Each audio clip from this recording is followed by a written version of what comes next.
Hello everyone, in today's video I'm going to go over some tips and tricks about acrylic painting, specifically when painting smaller drawings like in a sketchbook. So before I go into that, a little background on the drawing I'll be making today. I decided to make like a Valentine's Day themed drawing, so that's what I'll be showing in this video. So expect a lot of hearts, pinks, and red colors. So yeah. So for the materials, when using acrylic paints, and the tips that I'm going over today are just things that have helped me. So I thought I would just share it. But yeah, so going back to the materials of acrylic painting. So the sketchbook that I'm using here is like a moleskin sketchbook. It's a regular one, so it's like of a medium size, and the thickness of the paper is kind of important when using acrylic paint. So it's better to have like thicker paper. So like anything I would say above 140 GSM. So like this moleskin sketchbook is good because I think it's around 160 GSM or something like that. And so then about the brush itself, what I like to use is smaller brushes that have like a skinnier tip at the end, so that it's easier to make smaller details, especially like tinier lines to paint those. It's better to have like a smaller brush. And then also I always like to ink my drawings, so I always outline my drawings with a fine liner. So whenever like I'm painting with like a larger brush, sometimes what happens is that I'll go over that inked line. So in order to avoid that, using a smaller brush is better.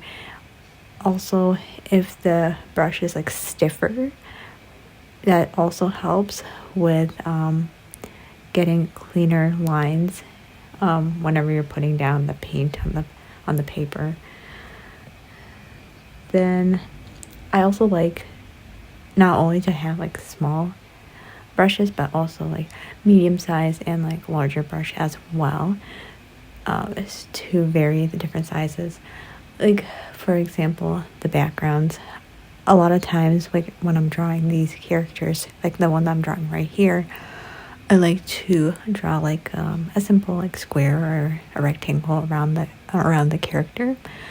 So using like a larger brush is obviously a lot better. It's more quicker to fill in a bigger space with a larger brush.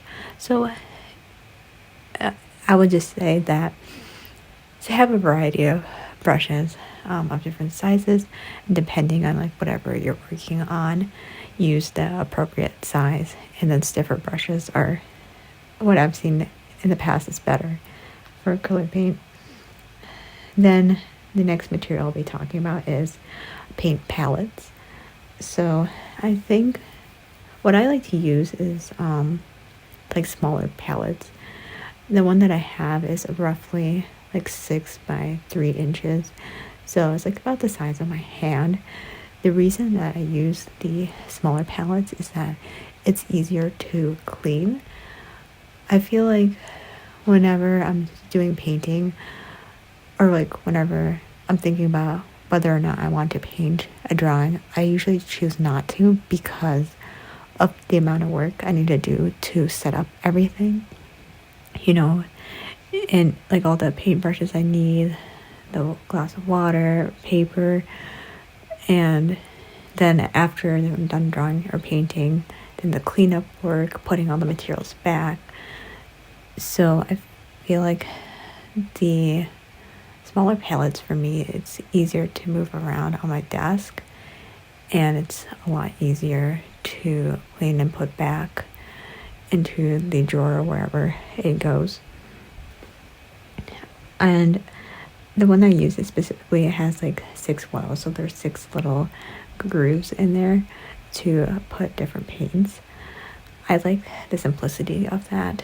I try not to go over more than 6 colors, so that it just helps with keeping everything minimal. And yeah, so then the next thing I want to talk about is putting the amount of water to put on the paintbrush, right? So with acrylic paint, actually, you don't really require that much water. What I do is I don't really put any water at all, especially because since I'm working in a sketchbook, I don't want the pages to become warped, or like become bent. So in order to prevent that, I always try to dry the brush before I use it. So I always have like a paper towel with me, right next to me.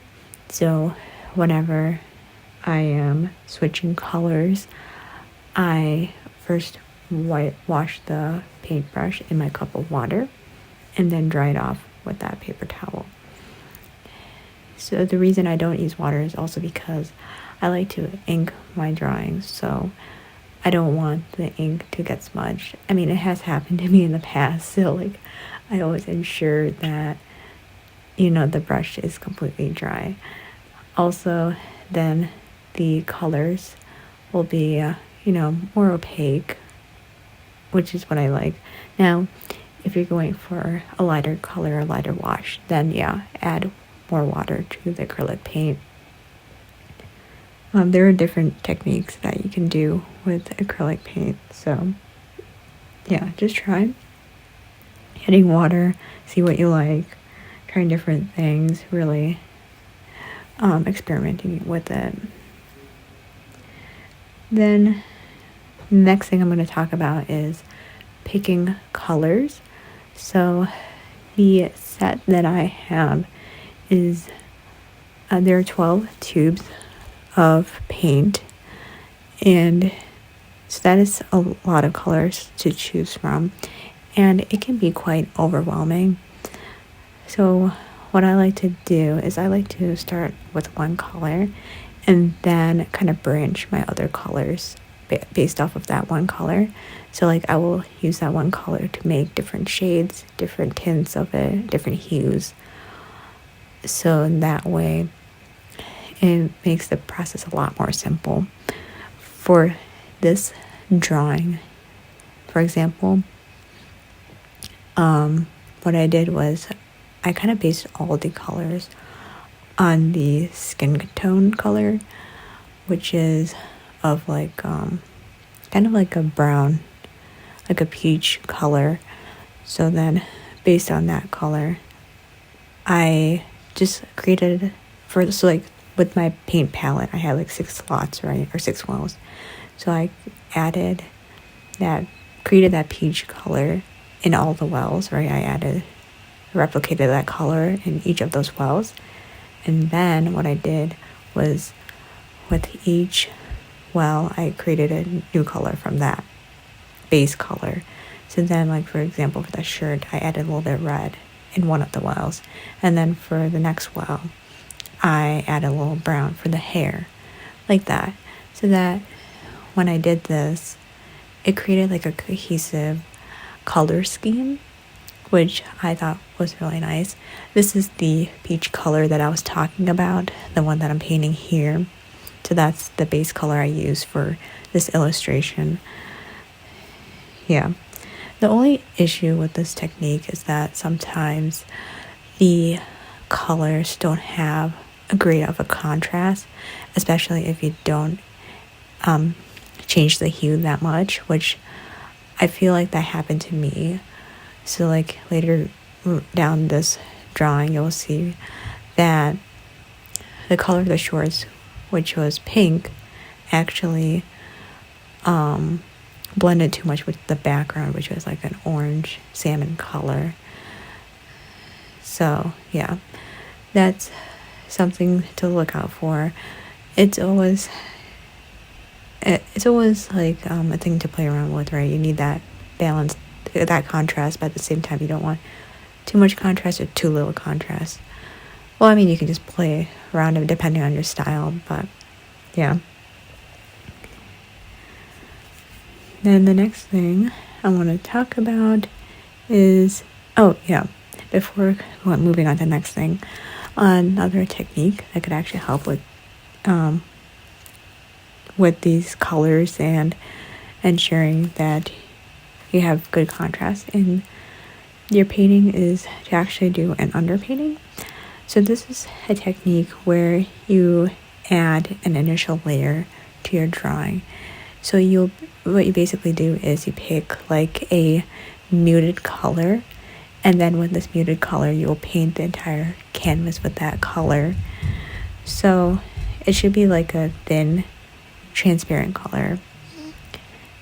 And then what you do is you just paint over that layer with your other colors, and you can add like darker colors, lighter colors, so it basically will enhance the depth of your drawings because you kind of have a control over the lights and then the darks. So you can kind of think of it like you're sketching on a toned paper, right? Like think of a paper that's like the brown or like a gray. You can use like a pencil to create in darker shades, and then you can also have the option of using like white colored pencils to create highlights, right? So you have control over both dark and light. Whereas like if you're just starting off with a white canvas, you can't really go lighter than that. So yeah, so that's what I like to think of underpainting as, similar to using a toned sketchbook. And then another thing with brushes, so like moving on to brushes again, one thing to make sure is to take care of those brushes and not to place them to press too hard with them, that they like kind of break out and they kind of become frayed at the ends. So like whenever you're putting it in a glass of water, make sure you're not putting too much pressure on it, because if the bristles get frayed, then it becomes difficult to paint with that paintbrush. So yeah, make sure that you take good care of your brushes. Then another technique I want to talk about is like using mixed media with acrylics. So what I like to do is, once I'm done with this painting, I like to go back and kind of add color pencils over it to add more shading to the painting, and I kind of like to blend it with my eraser. That's one thing I like to do. The issue with doing that though is that because acrylic paint is glossy, it kind of is difficult to go over it with color pencils or any kind of art supply. Like for example, when I was using like brush pens, I had to make sure that I didn't touch the brush pen after, and I let it dry. Otherwise, it would smear everywhere, which kind of happened with this drawing. You'll kind of see that there are kind of smudges everywhere. But yeah, just so like if you're trying to use mixed media, just ensure that you let it dry and it doesn't smear. Yeah, that is one problem with acrylic paint, is that it does have that glossy finish to it. And then with backgrounds, a tip, if you want like cleaner lines, you can use like masking tape to get cleaner edges so that they're not that jagged. But yeah, but for the masking tape, just ensure that you press down hard on it, otherwise the paint might go underneath that masking tape and it won't give you like a clear line. But yeah, those were all of my tips that I wanted to go over, some techniques that I have learned when I've started using acrylic paints, and I thought I would like to share that with you all. But yeah, this is close to the finishing of this drawing. Thank you all so much for watching.